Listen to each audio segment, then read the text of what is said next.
할렐루야. 오늘 말씀 나누겠습니다. 우리 교회 표어 시리즈 오늘 5번째로 마지막 시간입니다. 다음 주부터 다시 창세기로 돌아갈 텐데 창세기 몇 장 읽으시고 오셔야 될까요? 창세기 4장부터 읽어오시면 됩니다. 그냥 처음부터 읽어오세요. 금방이니까 처음부터 읽어오시고 다음 주 다시 창세기로 돌아가도록 하겠습니다. 우리가 지금까지 교회에 대해서 배웠습니다. 우리가 지식적으로 잘 알고 있지만 이 지식적인 부분을 얼마나 나의 삶에 녹여내는가가 믿음의 진가가 드러나는 것입니다. 성경 신학자들에게 질문지를 주고 이런 질문을 하게 된다면 어떤 질문이냐면, 성경에서 가장 신학적이고 지식적이고 그리고 우리의 교리적인 부분을 아주 잘 적은 사람이 누구인가라는 질문을 던지면 100%, 99.9%가 아니라 100% 사도 바울을 꼽습니다. 구약 성경은 역사서입니다. 전체의 문학 장르가 역사서입니다. 신약 성경만을 봤을 때에 예언서와 역사서 그리고 편지서 등으로 구성되어 있죠. 그래서 이 편지들을 포함한 모든 신약 성경 27권 중에서 과연 어떤 것이 가장 교리적이고 어떤 것이 가장 성경 지식적이고 또 우리가 믿을 만한 내용을 잘 담고 있는가를 학자들이 쫙 뽑아봤더니 누구의 책들을 가장 먼저 뽑았냐면 사도 바울입니다. 사도 바울이 성경에서 가장 성경 지식적인 부분에 있어서 또 우리가 믿는 바에 있어서 또 교리적인 부분에 있어서 가장 잘 설명해 놓았습니다. 물론 어려운 부분도 있지만 로마서 같은 경우는 어렵지만 아주 잘 설명해 놓았습니다. 그런데 로마서와 더불어서 사도 바울이 쓴 모든 책들의 특징이 있는데 그것은 항상 두 구분으로 책을 나눈다는 것입니다. 그러니까 한 권의 책을 쓰면 이걸 꼭 두 부분으로 나눈다는 거예요. 모든 사도 바울의 책이에요. 그래서 첫 번째는 아까 말씀드린 우리가 믿는 바가 무엇인가를 이야기합니다. 우리가 믿는 바가 무엇인가, 의인이 무엇인가, 믿음이 무엇인가, 구원이 무엇인가를 이야기합니다. 그리고 후반부에는 꼭 그러면 믿음이 있으면 어떻게 살아야 되는가, 의인이면 어떻게 살아야 되는가, 정말 구원받은 성도라면 어떻게 살아야 되는가라는 실천적이고 적용적인 부분을 항상 그 두 번째 부분에 말씀하고 있어요. 이게 너무나도 중요한 것입니다. 우리가 구원받은 성도로서 믿음을 고백하고 오늘 예배를 드립니다. 이건 앞부분입니다. 앞부분. 제가 언젠가도 얘기했지만 예배 드리는 건 신앙생활 아니라 그랬죠. 주일은 신앙을 고백하는 날이라 그랬죠. 이건 당연하다 그랬습니다. 여러분, 예배 드리는 건 당연한 것입니다. 이거 대단한 거 아닙니다. 구원받은 성도가 당연히 예배를 드려야 저 어두운 세상에서 승리하게 되는 줄 믿으시기를 주의 이름으로 축복합니다. 하나님과 연합되는 시간입니다. 이 시간을 통해서 하나님과 연합돼서 어두운 세상에서 빛으로 살 수 있는 것입니다. 그러므로 예배는 어떤 조건이나 필수 요건이 아니라 당연한 거예요. 구원받은 성도들이. 이건 신앙생활이 아니란 말이죠. 신앙생활은 뭐예요? 예배 후에 여러분의 월요일부터의 삶, 교회를 나가서 이제 생활하는 여러분의 삶에서 내가 어떻게 이대로 살아내는가가 믿음의 진가를 볼 수 있는 시간이라는 것이죠. 할렐루야. 이게 너무나도 중요한 것입니다. 그런데 왜 많은 사람들이 그렇게 살지 못하는 것일까요? 한국 교회가 이렇게 많은데 왜 한인 커뮤니티는 변화가 되지 않는 것일까? 오히려 더 지금 하향세지요. 여러분, 이민 역사가 얼마입니까? 그러니까 한국 교회가 얼마나 많이 있고 한인 믿는 자들이 얼마나 많이 있습니까? 그런데 이 한인 커뮤니티는 왜 점점 더 교회에 손가락질을 하고 예수 믿는 사람들에게 손가락질을 하고 있습니까? 지금도 왜? 예배드린 성도들이 세상에 나아가서 예배에 드린 내용대로 살지 않기 때문인데 그 이유는 두 가지 때문에 그렇습니다. 첫 번째는 두려움 때문에. 왜요? 내가 믿고 배웠긴 했는데 보니까 제자들, 사도들, 초대교회 성도들 다 핍박받고 다 순교당하고 고통당했거든요. 이게 두려운 거예요. 그러니까 믿음이 약한 거죠. 두 번째는 세상의 가치와 믿음의 가치에서 세상의 가치에 우리가 조금 더 기울어져 있기 때문에 이 말씀대로 살지 못하는 것입니다. 내가 손해 볼까 봐, 내가 지금 돈 더 벌어야 되니까, 내가 오늘 예배 안 드리고 일해야 되니까, 이거 세상의 가치입니다. 저는 분명히 말할 수 있습니다. 여러분이 만약에 주일 예배 드림으로 인하여서 여러분이 만약 굶어 죽는다 그러면 예배 나오지 마십시오. 그러나 여러분이 주일 예배 드린다고 여러분이 굶어 죽지 않으면 무조건 나와야 되는 것입니다. 그게 성경의 가르침인 것입니다. 헌금을 드리는 부분도 마찬가지입니다. 우리에게 다 하나님이 주신 것이라고 믿고 있거든요. 내가 굶어 죽지 않으면 헌금 드려야 되는 것입니다. 목사님, 저 이거 드리면 오늘 굶어 죽습니다. 그런 분은 드리지 않으셔도 됩니다. 정말입니다. 저는 목사 아들로 살았습니다. 그래서 교회의 중직자들, 소위 장로님들, 안수집사님들, 권사님들, 이런 분들을 항상 옆에서 보았죠. 같이 밥도 먹고 뭐 같이 대화하는 부분도 어렸을 때부터 많이 들었습니다. 근데 저는 어렸을 때부터 궁금했습니다. 저렇게 교회 열심히 하고 우리 아버지에게 정말 잘했던 분들이, 장로님들이 왜 저렇게 교회를 떠나는 것일까 궁금했습니다. 이제 그러다가 이제 군대 갔다 와서 대학 다니다가 제가 미국에 왔죠. 청년으로서 교회에 열심히 나갔습니다. 그래서 교회에서는 저를 이제 또 목사 아들이다, 또 한국의 또 아무개 아들이다, 또 뭐 보니까 뭐 착실하다 그러면서 막 교회에서 저를 붙잡아가지고 그냥 모든 부서에 봉사를 시키려고. 저는 하나도 하지 않았습니다. 왜냐하면 저는 빨리 돈 벌고 영어 공부해서 대학을 편입해야 됐기 때문에 교회 봉사하는 걸 하지 않았습니다.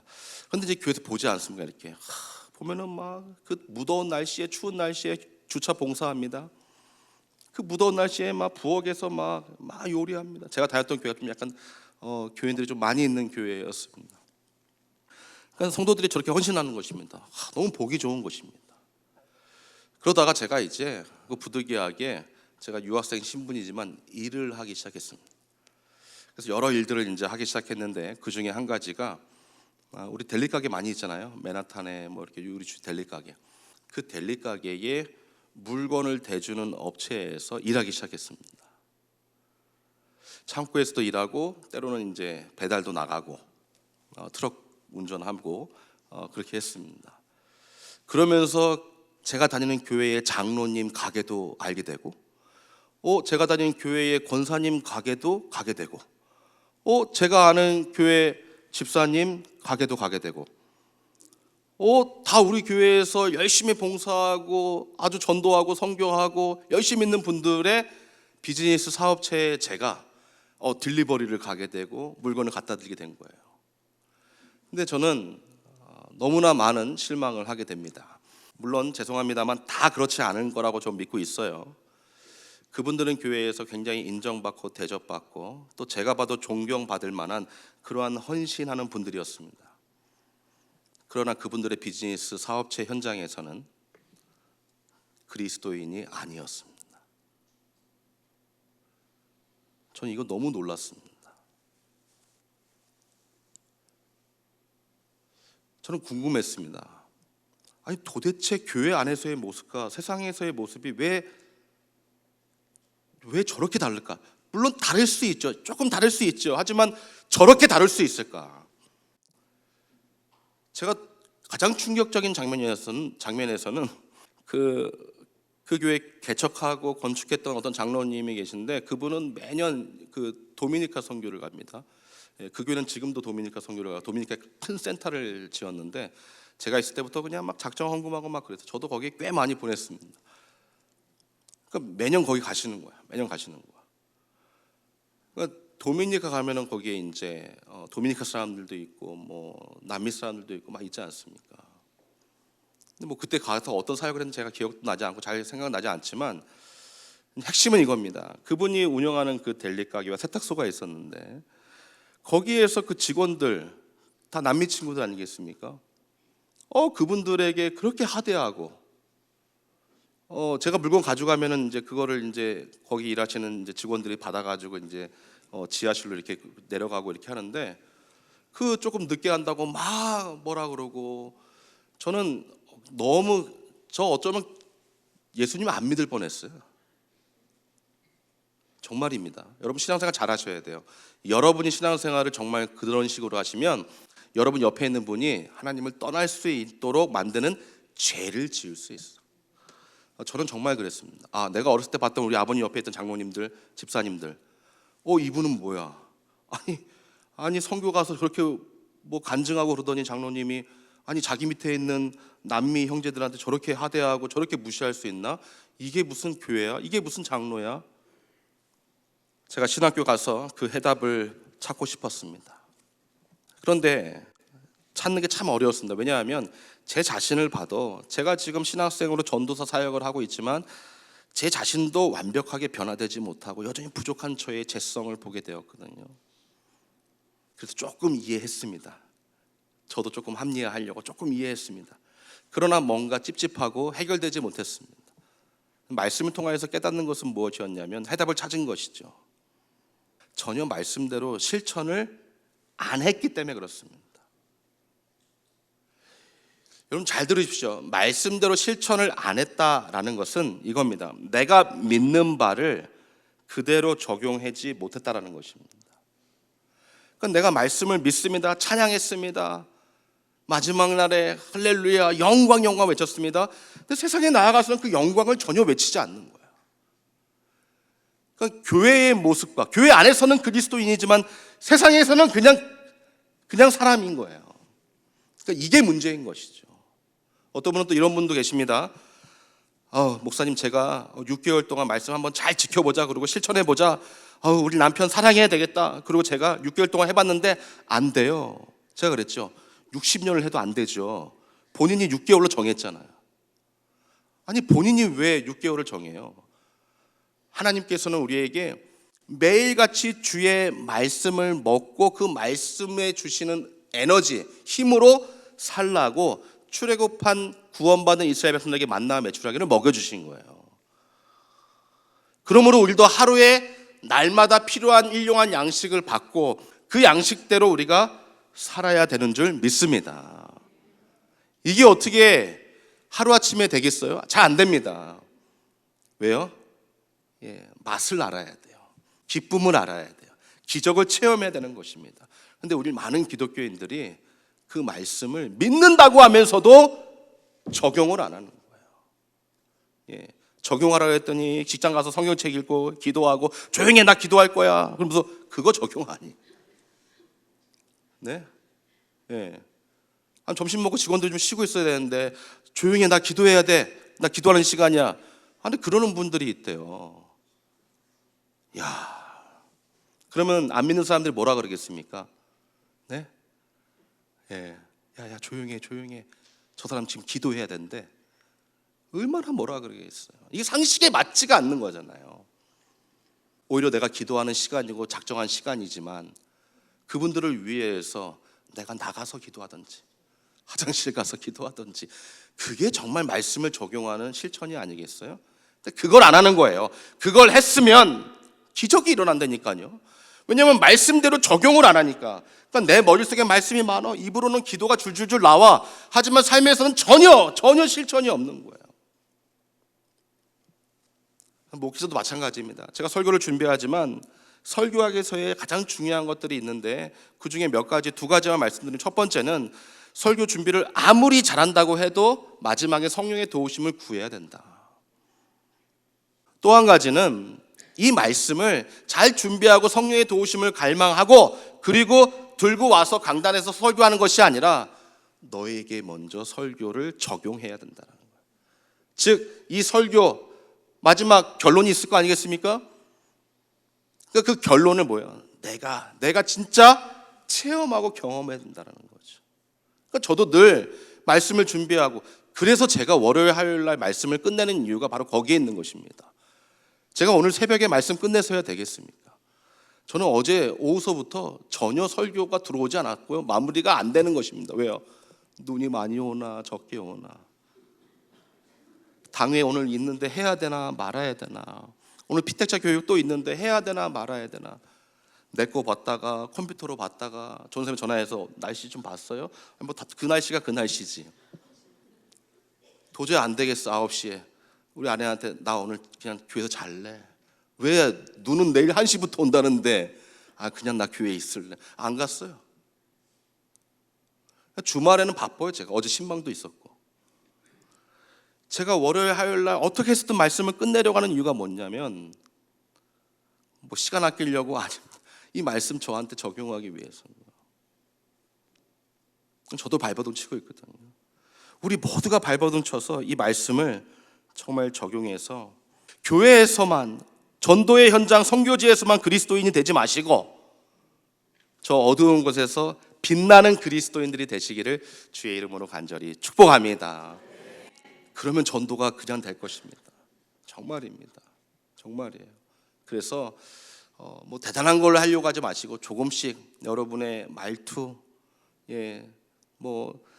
행동 하나하나 조금씩 말씀대로 내 이웃을 내 몸과 같이 사랑해야 돼. 내 몸과 같이.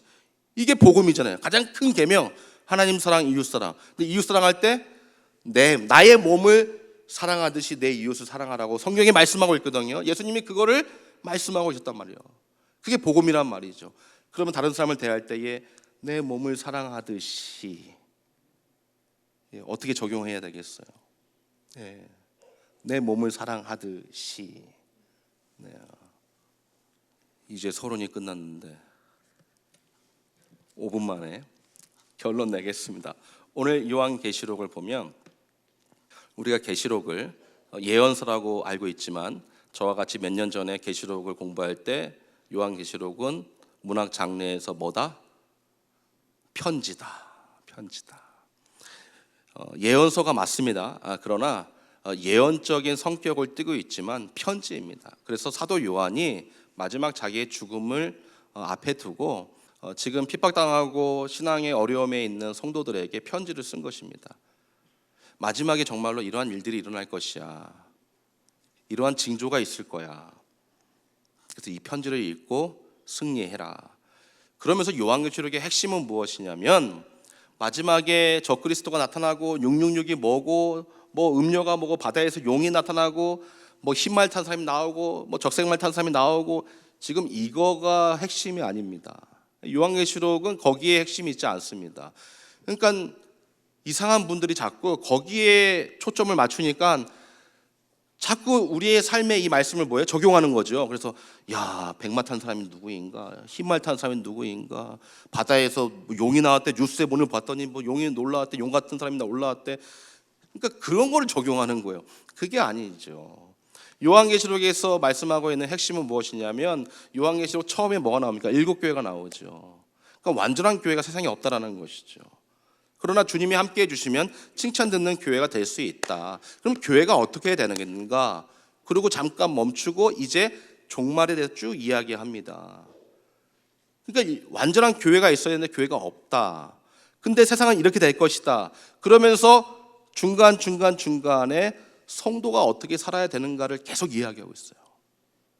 그리고 마지막 21장과 22장에 저 새 예루살렘, 새 땅에 대해서 얘기하고 있는 것입니다. 새 하늘, 새 땅. 이게 뭐예요? 정말 새로운 하늘, 새로운 땅에 가요. 새로운 곳에. 그러니까 그 하늘의 소망을 두고 오늘도 보세요. 지금 21장, 22장은 그 하늘의 내부를 얘기해 주는 있는 거예요. 그러니까 그걸로 끝나야 되는데 그러면서 뭐라 그래요? 사도 요한에게 또 이 말씀을 읽는 여러분과 저에게 살으라고. 어떻게 살으라고? 그러니까 천국만 얘기하고 화이팅! 왠 지금 다 얘기했기 때문에. 근데 하늘 얘기하면서 이렇게 살아. 하늘 얘기하면서 하나님께 경배해. 하나님 얘기하면서 예수님은 알파 오메가야. 힘내. 계속 이걸 얘기하는 거예요. 그러니까 성경의 핵심은 결론까지도 뭐냐면 힘내라. 믿음의 경주 끝내라. 상급이 기다리고 있다. 어렸을 때 우리 운동회 할 때 여러분 그렇게 왜 100m 달리기 열심히 하고 계주 달리기 열심히 했습니까? 그거 뭐 대단한 선물 줍니까? 근데 그때는 그게 대단했어. 여기 뭐 도장 찍어주고, 그렇죠? 그래가지고 막 친구들한테 막 나 그 도장 이렇게 해줘 이렇게 해주고 막 공책 받고, 예수 믿는 어린이였지만 거짓말하고, 그래서 그거 탔습니다. 상급이 있어서 탔어요. 상급이 있어서 열심히 달렸어요. 성경이 그걸 알려주는 거예요. 상급이 있다. 이렇게 아름다운 곳이 있다. 하지만 여기 올 때까지. 여기는 분명히 정해져 있어. 여러분이 구원받아서 저기 가는 거는 예수님 때문에 가게 된 줄 믿습니다. 이건 분명히 정해져 있어요. 십자가의 주님의 은혜예요. 100% 그냥 가는 거예요. 우리는 예수님 믿으면. 문제는 거기는 분명히 갈 건데 예수님께서 우리에게 여기 있으면서 오늘 7절, 이 책의 예언의 말씀을 지키는 자가 복이 있다. 너희들 복 받고 싶어? 이 예언의 말씀, 여기서 말하는 예언의 말씀, 저 미래적인 예언 아니라 그랬죠. 무슨 말씀이요? 이미 너희들에게 맡겨준 말씀, 이미 너희들에게 선포된 말씀, 그거 지키는 자 복이 있다. 9절, 오직 하나님께만 경배하라. 아니, 새하늘 새 땅에 가서 무슨 경배할 일이 뭐 있겠습니까? 하나님께 영원히 예배하겠지, 경배하겠지. 하지만 지금 그건 중요한 건 아니지만 오늘 9절 말씀을 통하여서 너는 오직 하나님께만. 왜 오직을 붙였을까요? 오직을 붙이지 않으면 여러 갓이 되는 거야. 여러 하나님들이 되는 거예요. 그래서 오직 하나님께만 경배하라. 11절, 불의를 하는 자는 그대로 불의를 하고 더러운 자는 그대로 더럽고. 이게 그냥 그런 사람들은 그냥 내버려 두라는 것입니다. 그리고 두 번째 섹션, 의로운 자는 그대로 의를 뭐하고? 행하고, 거룩한 자는 그대로 어떻게 하고? 거룩되게 하라. 이 명령 행하라는 것입니다. 12절, 보라 내가 속히 오리니 내가 줄 상이 내게 있어 각 사람에게 그의 뭐한 대로요? 12절 다시 한번 크게 읽읍시다. 시작. 보라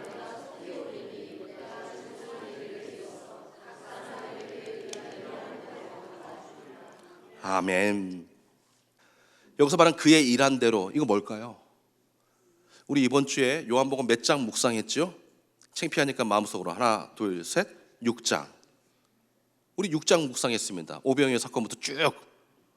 마지막 부분에 보면 하나님이 하시는 일, 하나님의 보내신 일, 그리고 육신을 위하여 하는 일, 그렇죠? 영을 위하여 하는 일, 그 일 똑같은 단어예요. 즉 하나님의 일을 얘기하는 거예요. 이거 뭐예요? 사명 감당하는 거. 그의 일한 대로 갚아주리라. 우리가 사명 감당한 대로 하나님께서 상급을 주시겠다는 것입니다. 그래서 내게 줄 상이 내게 있어. 그러니까 이게 너 잘하면 내가 상 줄 거야 아니라 이미 준비되어 있는 거예요. 하나님이 원하시는 건 뭐예요? 너 이거 받을 건데, 여기 와서 받을 건데 너에게 맡겨진 그 사명 감당하라는 것입니다. 이 예언의 말씀을 지키는 자 복이 있다. 13절, 나는 알파와 오메가요 처음과 나중이요 시작과 끝이라. 예수님께서 알파요 오메가요 처음과 나중, 시작과 끝. 이 말은 예수님께서 처음이 되시고 나중이 되시고 이거 얘기하는 것이 아닙니다. 예수님께서 처음부터 끝까지 함께 하신다. 임마누엘의 예수 그리스도를 말씀하고 있는 거예요. 할렐루야. 하나님이 우리와 함께 하심으로 우리에게 맡겨진 사명을 감당하게 되는 줄 믿습니다. 여러분, 그날이 곧 와요. 우리 주님께서 나 상 다 준비했는데 아무개요, 너는 무슨 일을 하다 왔는고? 너는 몇 명이나 전도했는가? 너는 몇 명이나 전도를 하려고 해봤는가? 전도의 열매는 죽어가는 영혼들을 구원하는 건 오직 성령께서 감당하시는 것입니다. 그러나 그 다리 역할은 우리가 해야 되는 것입니다. 그래서 우리가 새생명 주제를 놓고 달려보자는 것입니다. 결과는 하나님께서 해주실 것이고, 그러한 교회로 그날을 기대하며 여러분이 맡은 바 사명을 잘 감당할 때에 세상 사람들로부터 손가락질 당하는 것이 아니라 세상 사람들로부터 초대교회와 같이 칭송을 받으며 우리 교회에 구원받은 성도들이 더하여지는 놀라운 축복이 임하게 될 줄 믿습니다. 성령께서 반드시 여러분들을 그렇게 인도해 주실 줄 믿습니다.